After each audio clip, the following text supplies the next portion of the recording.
नमस्कार दोस्तों। आज की कहानी है लॉटरी, मुंशी प्रेमचंद द्वारा लिखित। जल्दी से मालदार हो जाने की हवस किसे नहीं होती।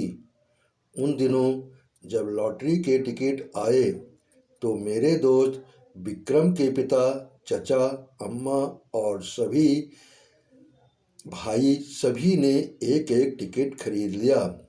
कौन जाने किसकी तकदीर जोर करे। किसी के नाम आए रुपया रहेगा तो घर में ही, मगर विक्रम को सब्र न हुआ। औरों के नाम रुपये आएंगे फिर उसे कौन पूछता है। बहुत होगा 10-5 हज़ार उसे दे देंगे।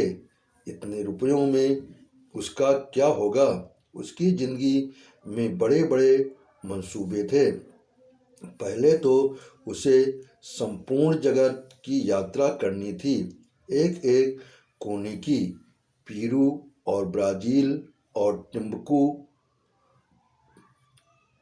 और होनोलुलु, ये सब उसके प्रोग्राम में थे। वे आंधी की तरह महीने 2 महीने उड़कर लौट आने वालों में न था। वो एक एक स्थान पर कई कई दिन ठहर कर वहाँ के रहन सहन, रीति रिवाज आदि का अध्ययन करना और संसार यात्रा का एक बृहद ग्रंथ लिखना चाहता था। फिर उसे एक बहुत बड़ा पुस्तकालय बनवाना था जिसमें दुनिया भर की उत्तम रचनाएं जमा की जाएं। पुस्तकालय के लिए वे 2 लाख तक खर्च करने को तैयार था। बंगला, कार और फर्नीचर तो मामूली बातें थीं। पिता या चाचा के नाम रुपए आए तो 5,000 से ज़्यादा का डॉल नहीं।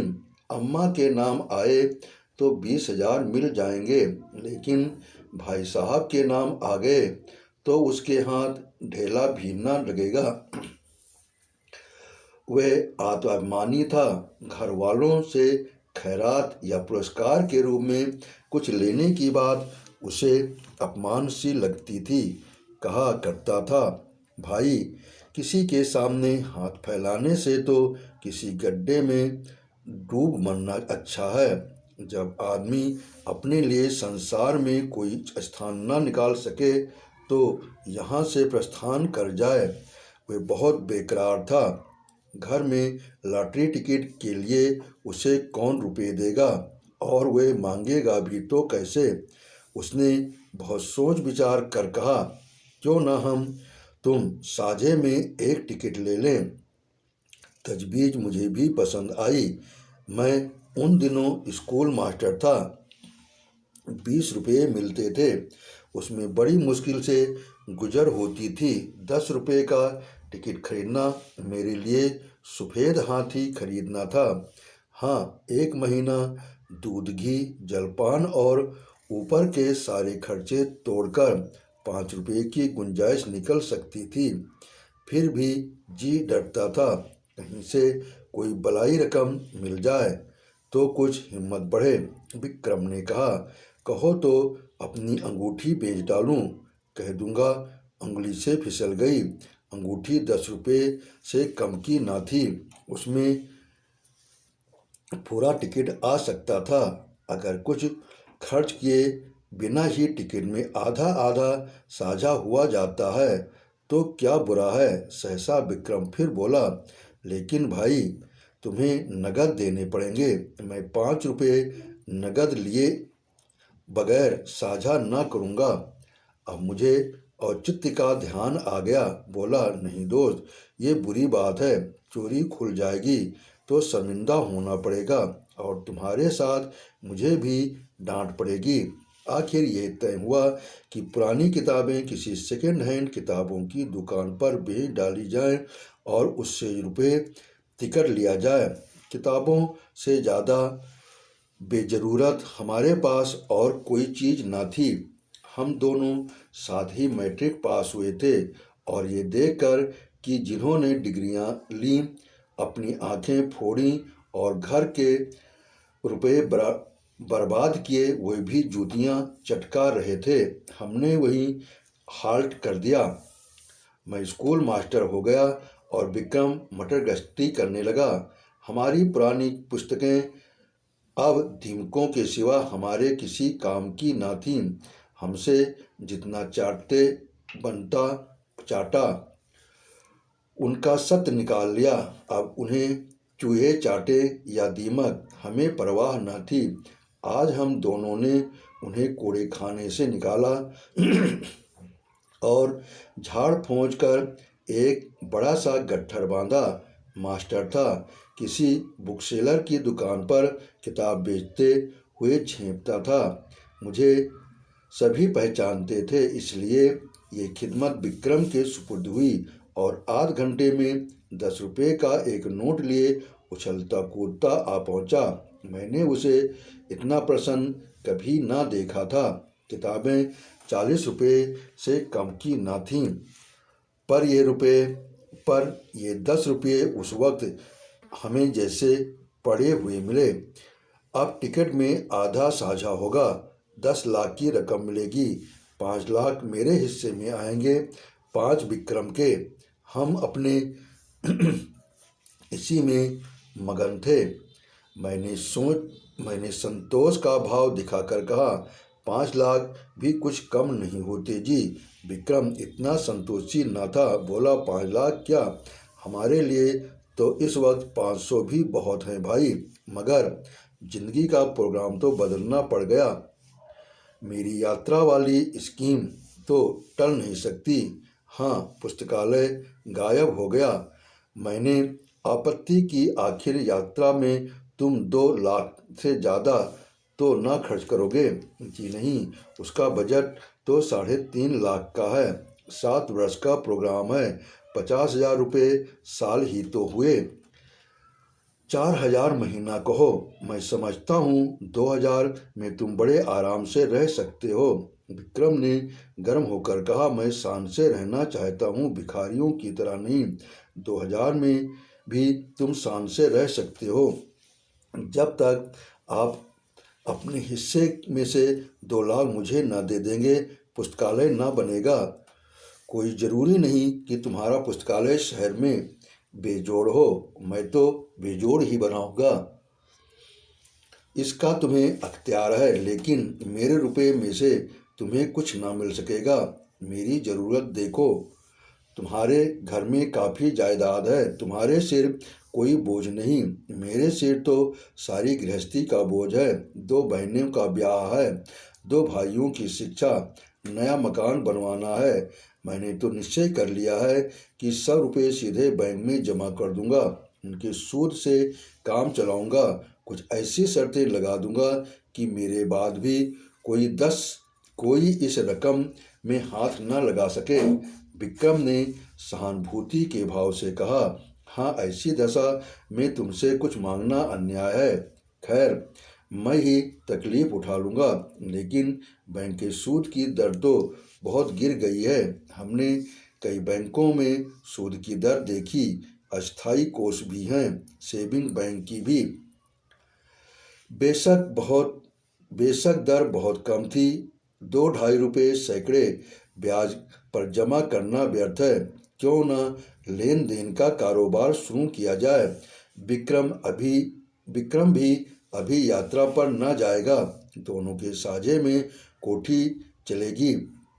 जब कुछ धन जमा हो जाएगा तब वह यात्रा करेगा, लेन देन में सूद भी अच्छा मिलेगा और अपना रोब दाब भी रहेगा। हाँ, जब तक अच्छी जमानत न हो, किसी को रुपया न देना चाहिए, चाहे आसामी कितना ही मातबर क्यों न हो, और जमानत पर रुपये दे ही क्यों, जायदाद रेहन लिखाकर रुपये देंगे, फिर तो कोई खटका न रहेगा। ये मंजिल भी तय हुई। अब यह प्रश्न उठा कि टिकट पर किसका नाम रहे। विक्रम ने अपना नाम रखने के लिए बड़ा आग्रह किया, अगर उसका नाम न रहा तो वह टिकट ही न लेगा। मैंने कोई उपाय न देकर मंजूर कर लिया और बिना किसी लिखा पढ़ी के, जिससे आगे चलकर मुझे बड़ी परेशानी हुई, एक एक करके इंतजार के दिन काटने लगे। भोर होते ही हमारी आंखें कैलेंडर पर जाती। मेरा मकान विक्रम के मकान से मिला हुआ था। स्कूल जाने के पहले और स्कूल से आने के बाद हम दोनों साथ बैठकर अपने अपने मंसूबे बांधा करते और इस तरह साएं साएं कि कोई सुन न ले। हम अपने टिकट खरीदने का रहस्य छिपाए रखना चाहते थे। ये रहस्य जब सत्य का रूप धारण कर लेगा उस वक्त लोगों को कितना विस्मय होगा। उस दृश्य का नाटकीय आनंद हम नहीं छोड़ना चाहते थे। एक दिन बातों बातों में विवाह का जिक्र आ गया। विक्रम ने दार्शनिक गंभीरता से कहा, भाई शादी वादी का जंजाल तो मैं नहीं पालना चाहता।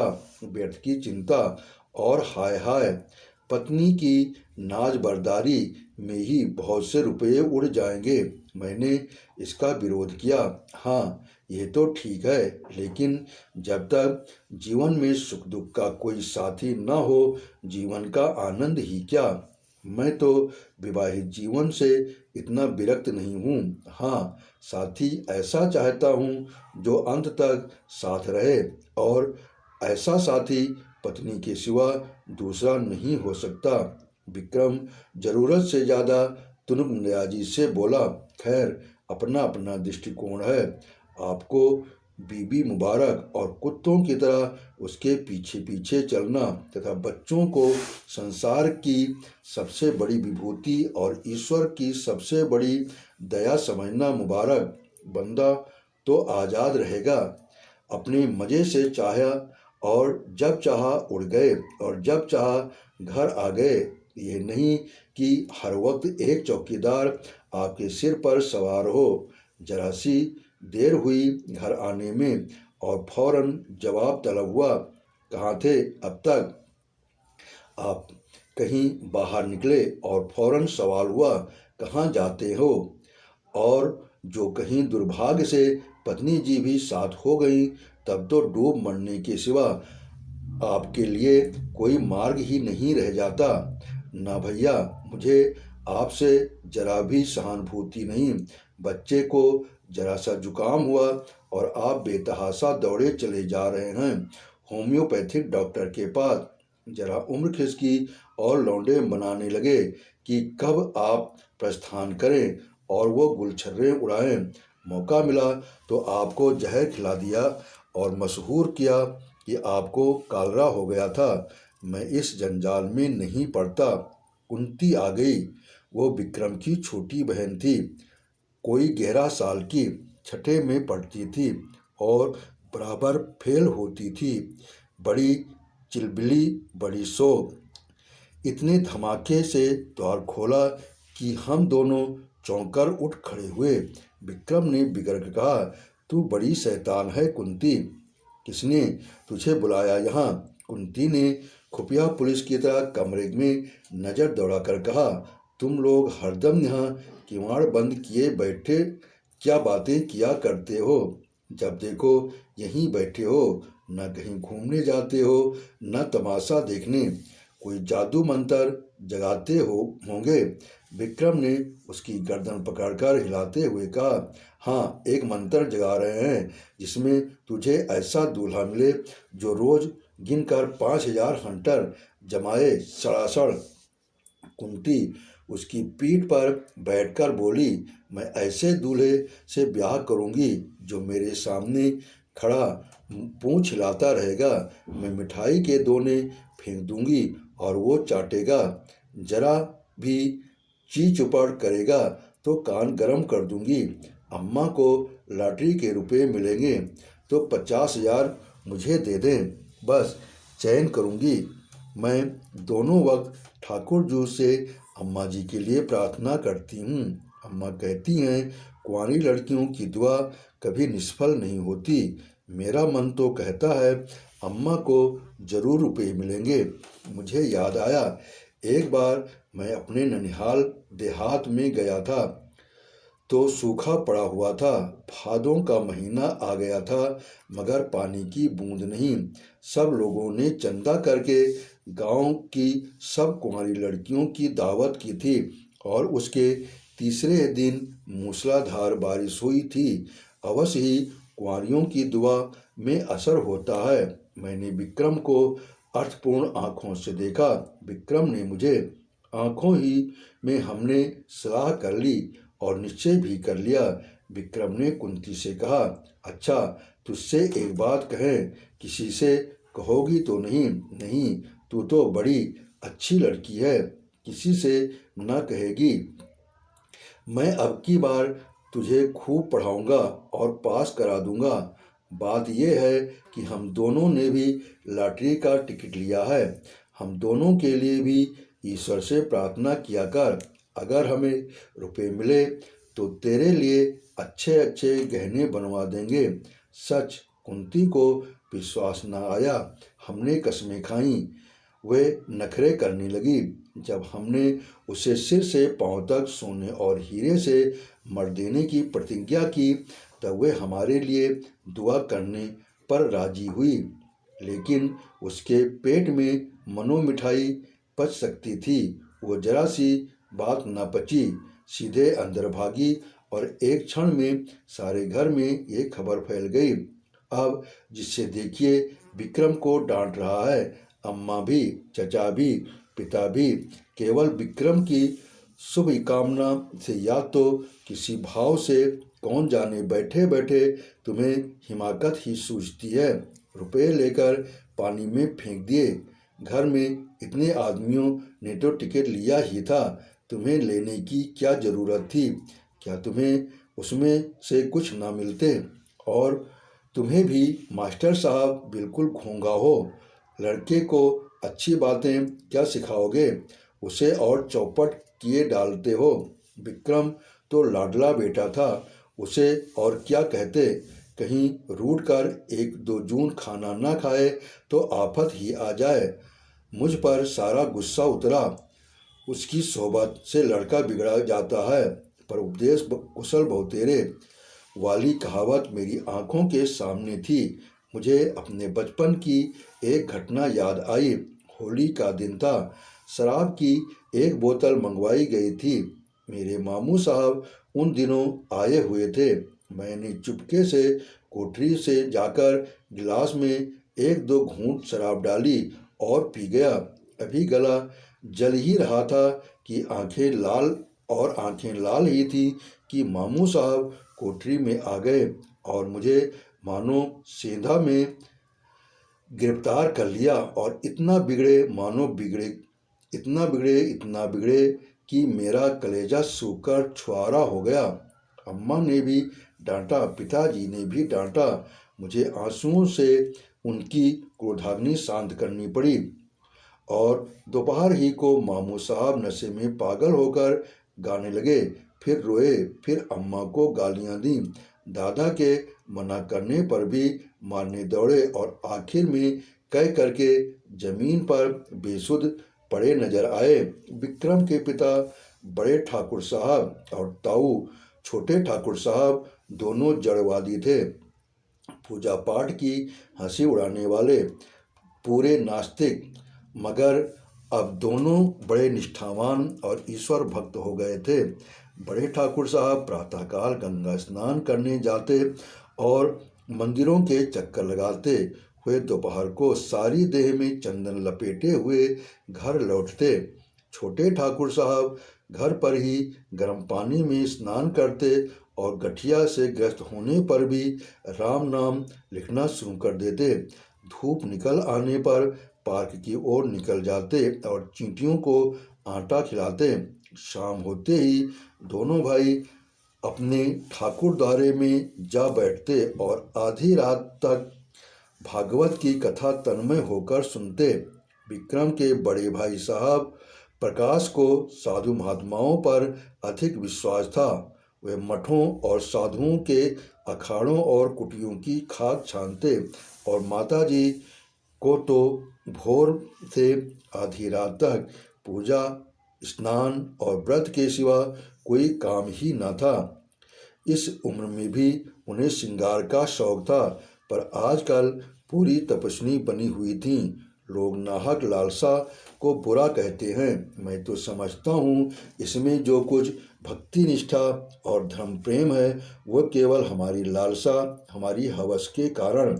हमारा धर्म हमारे स्वार्थ के बल पर टिका हुआ है। हवस मनुष्य के मन और बुद्धि का इतना संस्कार कर सकती है, ये मेरे लिए बिल्कुल नया अनुभव था। हम दोनों भी ज्योतिषियों और पंडितों से प्रश्न करके अपने को कभी सुखी कभी दुखी कर लिया करते थे। ज्यों ज्यों लॉटरी का दिवस समीप आता जाता था, हमारे चित्त की शांति उड़ती जाती थी। हमेशा उसी ओर मन टंगा रहता था। मुझे आप ही आप अकारण संदेह होने लगा कि कहीं विक्रम मुझे हिस्सा देने से इनकार कर दे तो मैं क्या करूँगा। साफ इनकार कर जाए तो तुमने टिकट में साझा किया ही नहीं, न कोई तहरीर है न कोई दूसरा सबूत। सब कुछ विक्रम की नियत पर है। उसकी नियत जरा सी डामाडोल हुई कि काम तमाम। कहीं फरियाद नहीं कर सकता, मुंह तक नहीं खोल सकता। अब अगर कुछ कहूँ भी तो कुछ लाभ नहीं। अगर इसकी नियत में फितूर आ गया तो तब तो वो अभी से इनकार कर देगा। अगर नहीं आया तो ये संदेह से उसे मर्मांतक वेदना होगी। आदमी ऐसा तो नहीं है, मगर भाई दौलत पाकर ईमान सलामत रखना कठिन है। अभी तो रुपए नहीं मिले हैं। इस वक्त ईमानदार बनने में क्या खर्च होता है। परीक्षा का समय तो तब आएगा जब 10 लाख रुपए हाथ में होंगे। मैंने अपने अंतःकरण को टटोला। फिर टिकट मेरे नाम का होता तो मुझे 10 लाख मिल जाते तो क्या मैं आधे रुपये बिना कान पूंछ हिलाए विक्रम के हवाले कर देता। कौन कह सकता है, मगर अधिक संभव यही था कि मैं हीले हवाले करता। कहता तुमने 5 रुपये उधार दिए थे, उसके बदले 10 ले लो, 100 ले लो, और क्या करोगे। मगर नहीं, मुझे इतनी बदनीयती ना होती। दूसरे दिन हम दोनों अखबार देख रहे थे कि सहसा विक्रम ने कहा, कहीं हमारा टिकट निकल आए तो मुझे अफसोस होगा कि नाहक तुमसे साझा किया। वह सरल भाव से मुस्कुराया, मगर ये भी उसके आत्मा की झलक जिसे वो विनोद की आड़ में छिपाना चाहता था। मैंने चौंक कर कहा, सच? लेकिन इसी तरह मुझे भी तो अफसोस हो सकता है। लेकिन टिकट तो मेरे नाम का है, इससे क्या। अच्छा मान लो मैं तुम्हारे साझे से इनकार कर जाऊं। मेरा खून सर्द हो गया, आंखों के सामने अंधेरा छा गया। मैं तुम्हें इतना बदनीयत नहीं समझता था, मगर है बहुत संभव। 5 लाख सोचो दिमाग चकरा जाता है। तो भाई अभी से कुशल है, लिखा पढ़ी कर लो, ये संशय रहे ही क्यों। विक्रम ने हंसकर कहा, तुम बड़े शक्की हो यार। मैं तुम्हारी परीक्षा ले रहा था, भला ऐसा कहीं हो सकता है। 5 लाख क्या 5 करोड़ भी हो तब भी ईश्वर चाहेगा तो नियत में खलल न आने दूंगा। किंतु मुझे उसके इस आश्वासन पर बिल्कुल विश्वास न आया। मन में एक संशय बैठ गया। मैंने कहा, ये तो मैं जानता हूँ तुम्हारी नियत कभी विचलित नहीं हो सकती, लेकिन लिखा पढ़ी कर लेने में क्या हरज है। फजूल है, फजूल ही सही तो पक्के कागज पर लिखना पड़ेगा। 10 लाख की कोर्ट फीस ही 7,500 हो जाएगी। किस भ्रम में हैं आप। मैंने सोचा बला से शादी लिखा पढ़ी के बल पर कोई कानूनी कार्रवाई न कर सकूंगा, पर इन्हें लज्जित करने का, इन्हें जलील करने का, इन्हें सबके सामने बेईमान सिद्ध करने का अवसर तो मेरे हाथ आएगा। और दुनिया में बदनामी का भय न हो तो आदमी न जाने क्या करे। अपमान का भय कानून के भय से किसी तरह कम क्रियाशील नहीं होता। बोला, आप मुझे सादे कागज पर ही विश्वास आ जाएगा। विक्रम ने लापरवाही से कहा, जिस कागज का कोई कानूनी महत्व नहीं उसे लिखकर क्या समय नष्ट करें। मुझे निश्चय हो गया कि विक्रम की नीयत में अभी से फितूर आ गया। नहीं तो सादा कागज लिखने में क्या बाधा हो सकती है। बिगड़ कर कहा, तुम्हारी नीयत तो अभी से खराब हो गई। उसने निर्लजता से कहा, तो क्या तुम साबित करना चाहते हो कि ऐसी दशा में तुम्हारी नीयत न बदलती। मेरी नीयत इतनी कमज़ोर नहीं है, रहने भी दो। बड़ी नीयत वाले अच्छे अच्छे को देखा है। तुम्हें इसी वक्त लेखाबद्ध होना पड़ेगा। मुझे तुम्हारे ऊपर विश्वास नहीं रहा। अगर तुम्हें मेरे ऊपर विश्वास नहीं है तो मैं भी नहीं लिखता। तो क्या तुम समझते हो तुम मेरे रुपए हजम कर जाओगे। किसके रुपए और कैसे रुपए। मैं कह देता हूँ विक्रम, हमारी दोस्ती का ही अंत हो न हो जाएगा बल्कि इससे कहीं भयंकर परिणाम होगा। हिंसा की एक ज्वाला सी मेरे अंदर दहक उठी। सहसा दीवान खाने में झड़प की आवाज़ सुनकर मेरा ध्यान उधर चला गया। यहाँ दोनों ठाकुर बैठा करते थे। उनमें ऐसी मित्रता थी जो आदर्श भाइयों में हो सकती है। राम और लक्ष्मण में भी इतनी ही रही होगी। झड़प की तो बात ही क्या, मैंने उनमें कभी विवाद होते न सुना था। बड़े ठाकुर साहब जो कह दें वो छोटे ठाकुर साहब के लिए कानून था, और छोटे ठाकुर साहब की इच्छा देखकर ही बड़े ठाकुर साहब कोई बात कहते थे। हम दोनों को आश्चर्य हुआ। दीवान खाने के द्वार पर जाकर खड़े हो गए। दोनों भाई अपनी अपनी कुर्सियों से उठकर खड़े हो गए थे। एक एक कदम आगे भी बढ़ आए थे। आंखें लाल, मुख विकृत, त्योरियां चढ़ी हुई, मुट्ठियां बंधी हुई। मालूम होता था बस हाथापाई हुई ही चाहती है। छोटे छोटे ठाकुर ने हमें देखकर पीछे हटते हुए कहा, सम्मिलित परिवार में जो कुछ भी और कहीं से भी और किसी के नाम भी आए वो सबका है बराबर। बड़े ठाकुर साहब ने विक्रम को देखकर एक कदम आगे बढ़ाया। हरगिज नहीं, अगर मैं कोई जुर्म करूं तो मैं पकड़ा जाऊंगा। सम्मिलित परिवार नहीं, मुझे सजा मिलेगी। सम्मिलित परिवार की नहीं, ये वैयक्तिक प्रश्न है। इसका फैसला अदालत से होगा। शौक से अदालत जाइए।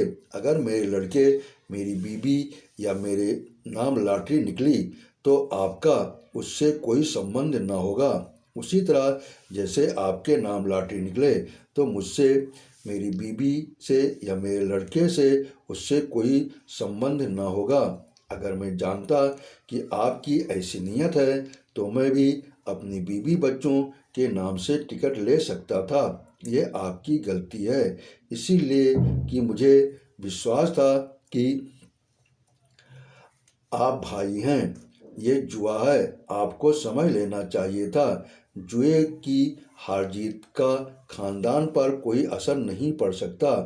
अगर आप कल को 10-5 हज़ार रेस में हार जाएं तो खानदान उसका जिम्मेदार न होगा, मगर भाई का हक दबाकर आप सुखी नहीं रह सकते। आप न ब्रह्मा हैं न ईश्वर हैं और न कोई महात्मा। विक्रम की माता ने सुना कि दोनों भाइयों में ठनी हुई है और मल्ल युद्ध हुआ चाहता है, तो दौड़ी हुई बाहर आईं और दोनों को समझाने लगीं। छोटे ठाकुर ने बिगड़ कहा, आप मुझे क्या समझाती हैं। इन्हें समझाइए जो 4-4 टिकट लिए हुए बैठे हैं। मेरे पास क्या है, एक टिकट, उसका क्या भरोसा। मेरी अपेक्षा जिन्हें रुपए मिलने का चौगुना चांस है, उनकी नीयत बिगड़ जाए तो लज्जा और दुख की बात है। ठकुराइन ने देवर को दिलासा देते हुए कहा, अच्छा, मेरे रुपए में से आधे तुम्हारे, अब तो खुश हो। बड़े ठाकुर ने बीबी की जबान पकड़ी, क्यों, आधे ले लेंगे, मैं एक ढेला भी न दूंगा। हम मुरव्वत और साहित्य से काम लें, फिर भी उन्हें 5वें हिस्से से ज़्यादा किसी तरह न मिलेगा। आधे का दावा किस नियम से हो सकता है, न बौद्धिक, न धार्मिक, न नैतिक। छोटे ठाकुर ने खिसियाकर कहा, सारी दुनिया का कानून आप ही को तो आप ही तो जानते ही हैं 30 साल तक वकालत नहीं की है। यह वकालत निकल जाएगी जब सामने कलकत्ते का बैरिस्टर खड़ा कर दूंगा। बैरिस्टर की ऐसी की तैसी, चाहे वो कलकत्ते का हो या लंदन का, मैं आधा लूँगा। उसी तरह जैसे घर की जायदाद में मेरा आधा है। इतने में विक्रम के बड़े भाई साहब सिर और हाथ में पट्टी बांधे लंगड़ाते हुए, कपड़ों पर ताज़ा खून के दाग लगाए, प्रसन्न मुख आकर एक आराम कुर्सी पर गिर पड़े। बड़े ठाकुर ने घबराकर पूछा, ये तुम्हारी क्या हालत है जी? हैं, ये चोट कैसे लगी? किसी से मारपीट तो नहीं हो गई? प्रकाश ने कुर्सी पर लेटकर एक बार कराहा, फिर मुस्कुराकर बोले, जी कोई बात नहीं, ऐसी कुछ बहुत चोट नहीं लगी। कैसे कहते हो कि चोट नहीं लगी? सारा हाथ और सिर सूज गया है, कपड़े खून से तर। ये मामला क्या है? कोई मोटर दुर्घटना तो नहीं हो गई? बहुत मामूली चोट है साहब, 2-4 दिन में अच्छी हो जाएगी, घबराने की कोई बात नहीं। प्रकाश के मुख पर आशापूर्ण शांत मुस्कान थी। क्रोध, लज्जा और प्रतिशोध की भावना का नाम भी न था। बड़े ठाकुर ने व्यग्र होकर पूछा, लेकिन हुआ क्या? ये क्यों नहीं बतलाते? किसी से मारपीट हुई हो तो थाने में रपट करवा दूं। प्रकाश ने हल्के मन से कहा, मारपीट किसी से नहीं हुई साहब। बात यह है कि मैं जरा झक्कड़ बाबा के पास चला गया था। आप तो जानते हैं वो आदमियों की सूरत से भागते हैं और पत्थर लेकर मारने दौड़ते हैं। जो डर कर भागा वो गया, जो पत्थर की चोटें खाकर भी उनके पीछे लगा रहा वो पारस हो गया। ये वही परीक्षा लेते हैं। आज मैं वहाँ पहुँचा तो कोई 50 आदमी जमा थे। कोई मिठाई लिए, कोई बहुमूल्य भेंट लिए, कोई कपड़ों के थान लिए। झक्कड़ बाबा ध्यानावस्था में बैठे हुए थे। यकायक उन्होंने आंखें खोली और ये जनसमूह देखा तो कई पत्थर चुनकर उनके पीछे दौड़े। फिर क्या था, भगदड़ मच गई। लोग गिरते पड़ते भागे, हुर्र हो गए। एक भी न टिका। अकेला मैं घंटे भर की तरह वहीं डटा रहा। बस उन्होंने पत्थर चला ही तो दिया। पहला निशाना सिर पे लगा, दूसरा निशाना अचूक पड़ता है, खोपड़ी भर न गई। खून की धारा बह चली। लेकिन मैं नहीं हिला। फिर बाबा जी ने दूसरा पत्थर फेंका, वो हाथ में लगा। मैं गिर पड़ा और बेहोश हो गया। जब होश आया तो वहाँ सन्नाटा था। बाबा जी गायब हो गए थे। अंतर्ध्यान हो जाया करते हैं। किसे पुकारूं, किससे सवारी लाने को कहूँ? मारे दर्द के हाथ फटा पड़ता था और सिर से अभी तक खून जारी था। किसी तरह उठा और सीधा डॉक्टर के पास गया। उन्होंने देखकर कहा, हड्डी टूट गई है और पट्टी बांध दी। गर्म पानी से सेकने को कहा है। शाम को फिर आएंगे, मगर चोट लगी तो लगी।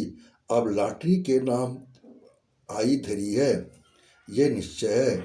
ऐसा कभी हुआ ही नहीं कि झक्कड़ बाबा की मार खाकर कोई नामुराद रह गया हो। मैं तो सबसे पहले बाबा की कुटी बनवा दूंगा। बड़े ठाकुर साहब के मुख पर संतोष की झलक दिखाई दी। फौरन पलंग बिछा दिया। प्रकाश उस पर लेटे। ठकुराइन पंखा झलने लगी। उनका भी मुख प्रसन्न था। इतनी चोट खाकर 10 लाख पा जाना कोई बुरा सौदा न था। छोटे ठाकुर साहब के पेट में चूहे दौड़ रहे थे। ज्यों ही बड़े ठाकुर भोजन करने गए और ठकुराइन भी प्रकाश के लिए भोजन का प्रबंध करने गई, त्यों ही छोटे ठाकुर ने प्रकाश से पूछा, क्या बहुत जोर से पत्थर मारते हैं? जोर से तो क्या मारते होंगे, प्रकाश ने उनका आशय समझकर कहा, अरे साहब, पत्थर नहीं मारते, बम गोले मारते हैं। देव सा तो डील डॉल है और बलवान इतनी हैं कि एक घूंसे में शेरों का काम तमाम कर देते हैं। कोई ऐसा वैसा आदमी हो तो एक ही पत्थर में टें हो जाए। कितने ही तो मर गए, मगर आज तक झक्कड़ बाबा पर मुकदमा नहीं चला और 2-4 पत्थर मारकर भी नहीं रह जाते। जब तक आप गिर न पड़ें और बेहोश न हो जाएं, वह मारते ही जाएंगे। मगर रहस्य यही है कि आप जितनी ज़्यादा चोटें खाएंगे उतनी ही अपने उद्देश्य के लिए निकट पहुंचेंगे। प्रकाश ने ऐसा रोई खड़ा कर देने वाला चित्र खींचा कि छोटे ठाकुर साहब ठर्रा उठे। पत्थर खाने की हिम्मत न पड़ी। आखिर भाग्य के निपटारे का दिन आया। जुलाई की 20वीं तारीख, कत्ल की रात। हम प्रातःकाल उठे तो जैसे एक नशा चढ़ा हुआ था, आशा और भय के द्वंद्व का। दोनों ठाकुरों ने घड़ी रात रहे स्नान किया था और मंदिर में बैठे पूजन कर रहे थे। आज मेरे मन में श्रद्धा जागी। मंदिर में जाकर मन ही मन ठाकुर जी की स्तुति करने लगा।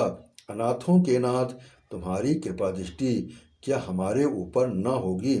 तुम्हें क्या मालूम नहीं, हमसे ज़्यादा तुम्हारी दया कौन डिजर्व कमेमत अबद करता है। विक्रम सूट बूट पहने मंदिर के द्वार पर आया। मुझे इशारे से बुलाकर कहा, मैं डाक खाने जाता हूँ और हवा हो गया। जरा देर में प्रकाश मिठाई के थाल लिए हुए घर पे से निकले और मंदिर के द्वार पर खड़े होकर कंगालों को बांटने लगे, जिनकी एक भीड़ जमा हो गई थी। और दोनों ठाकुर भगवान के चरणों में लौ लगाए हुए थे, सिर झुकाए, आंखें बंद किए हुए, अनुराग में डूबे हुए। बड़े ठाकुर ने सिर उठाकर पुजारी की ओर देखा और बोले, भगवान तो बड़े भक्त वत्सल हैं, क्यों पुजारी जी? पुजारी जी ने समर्थन किया, हाँ सरकार, भक्तों की रक्षा के लिए तो भगवान क्षीर सागर से दौड़े और गज को ग्राह के मुंह से बचाया।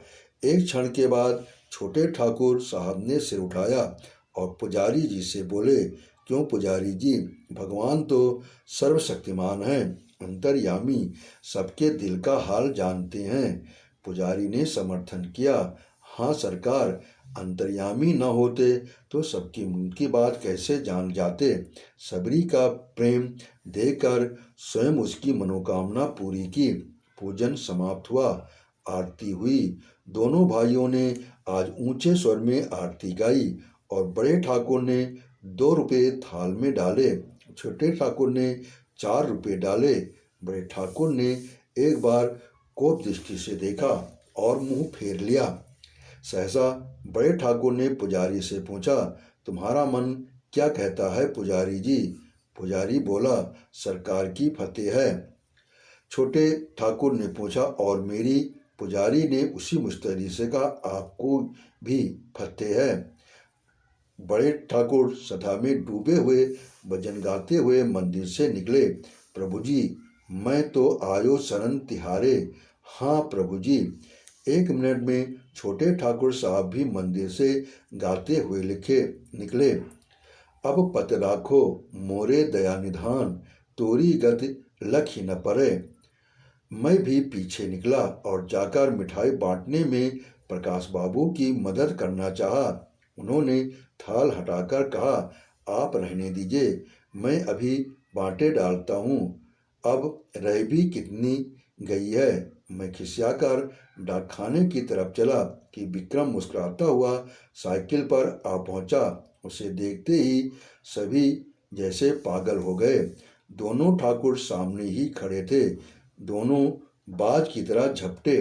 प्रकाश के थाल में थोड़ी सी मिठाई बच रही थी। उसने थाल जमीन पर पटका और दौड़ा और मैंने तो उस उन्माद में विक्रम को गोद में उठा लिया, मगर कोई उससे कुछ पूछता नहीं।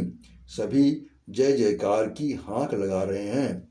बड़े ठाकुर ने आकाश की ओर देखा, बोले, राजा रामचंद्र की जय।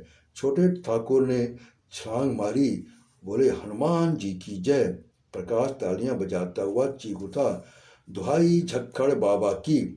विक्रम ने और जोर से कहा मारा और फिर अलग हो खड़ा होकर बोला, जिसका नाम आया है उससे 1 लाख लूँगा। बोलो, है मंजूर? बड़े ठाकुर ने उसका हाथ पकड़ा, पहले बता तो ना, यूं नहीं बताता। छोटे ठाकुर बिगड़े, महज बताने के लिए 1 लाख? शाबाश। प्रकाश ने भी त्योरियां चढ़ाई, क्या डाकखाना हमने देखा नहीं है? अच्छा, तो अपना अपना नाम सुनने के लिए तैयार हो जाओ। सभी लोग फौजी अटेंशन की दशा में निश्चल खड़े हो गए। होश हवास ठीक रखना। सभी संपूर्ण सचेत हो गए। अच्छा, तो सुनिए कान खोलकर, इस शहर का सफाया है। इस शहर का ही नहीं, संपूर्ण भारत का सफाया है। अमेरिका के एक हफ्सी का नाम आ गया। बड़े ठाकुर झल्लाए, झूठ झूठ, बिल्कुल झूठ।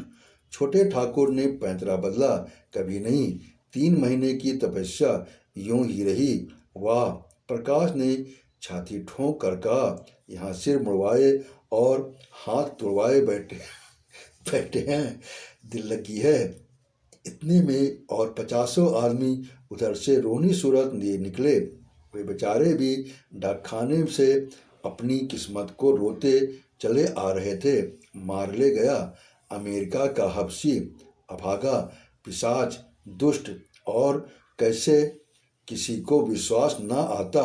बड़े ठाकुर झल्लाए हुए मंदिर में गए और पुजारी को डिसमिस कर दिया। इसीलिए तुम्हें इतने दिनों से पाल रखा है, हराम का माल खाते हो और चैन करते हो। छोटे ठाकुर साहब की तो जैसे कमर टूट गई। 2-3 बार सिर पीटा और वहीं बैठ गए। मगर प्रकाश के क्रोध का पारावार न था। उसने अपना मोटा सोटा लिया और झक्खड़ बाबा की मरम्मत करने चला। माता जी ने केवल इतना कहा, सभी ने बेईमानी की है, मैं कभी मानने की नहीं। हमारे देवता क्या करें, किसी के हाथ में थोड़ी ही छीन लाएंगे। रात को किसी ने खाना नहीं खाया। मैं भी उदास बैठा हुआ था कि विक्रम आकर बोला, चलो होटल में कुछ खा आए, घर में तो चूल्हा नहीं जला। मैंने पूछा, तुम डाकखाने से आए तो बहुत प्रसन्न क्यों थे? उसने कहा, जब मैंने डाकखाने के सामने हजारों की भीड़ देखी तो मुझे अपने लोगों के गधेपन पर हंसी आई। एक शहर में जब इतने आदमी हैं तो सारे हिंदुस्तान में इसके हजारों गुने से कम न होंगे, और दुनिया में तो लाख गुने से भी ज़्यादा हो जाएंगे। मैंने आशा का जो एक पर्वत खड़ा कर रखा था वो जैसे एक बारगी एक छोटा हुआ की राई बन गया, और मुझे हंसी आई। जैसे कोई दानी पुरुष छटाक भर अन्न हाथ में लेकर 1 लाख आदमियों का न्योता दे बैठे, और यहाँ हमारे घर का एक एक आदमी समझ रहा है। मैं भी हंसा। हाँ, बात तो यथार्थ में यही है, और हम दोनों लिखा पढ़ी के लिए लड़े मरते थे। मगर सच बताना, तुम्हारी नीयत खराब हुई थी कि नहीं? विक्रम मुस्कुराकर बोला, अब क्या करोगे पूछकर? पर्दा ढका रहने दो। आपने कहानी सुनी, इसके लिए आपका बहुत बहुत धन्यवाद। आपने सब्सक्राइब किया, इसके लिए मैं दिल से आभारी हूँ।